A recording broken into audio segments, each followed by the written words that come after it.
America Iran మధ్య అణు చర్చలు పెద్ద ప్రసహనంలా మారాయి.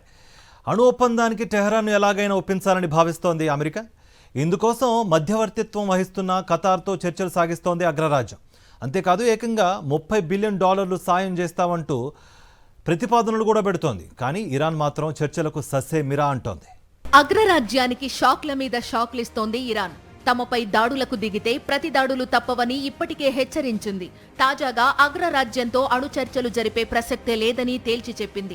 వచ్చే వారం టెహ్రాన్తో చర్చలు జరుగుతాయని అమెరికా అధ్యక్షుడు డొనాల్డ్ ట్రంప్ ప్రకటించారు. ఇరాన్ చమురుపై అమెరికా ఆంక్షలు సడలించే అవకాశాలున్నట్లు కూడా ట్రంప్ సంకేతాలిచ్చారు. కానీ అమెరికాతో చర్చలు జరిపే ఉద్దేశం తమకు లేదని తేల్చి చెప్పారు ఇరాన్ విదేశాంగ శాఖ మంత్రి అబ్బాస్ అరాగ్జీ.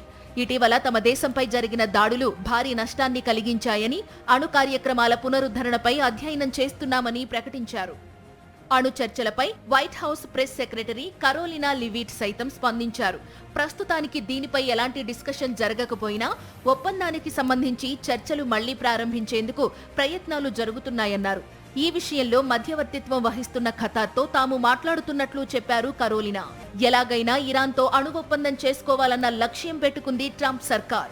ఈ నేపథ్యంలోనే పౌరుల అవసరాల కోసం అణు విద్యుత్ ఉత్పత్తి చేసేందుకు ఇరాన్కు సహకరించే అంశాన్ని పరిశీలిస్తోంది. దీని కింద టెహ్రాన్కు $30 బిలియన్ అంటే దాదాపు 2.5 లక్షల కోట్ల రూపాయలు సాయం చేసేలా ప్రతిపాదనను సిద్ధం చేసినట్లు తెలుస్తోంది. ఏదేమైనా టెహ్రాన్తో అణుశుద్ధిని ఆపించడమే లక్ష్యంగా పెట్టుకుంది అమెరికా.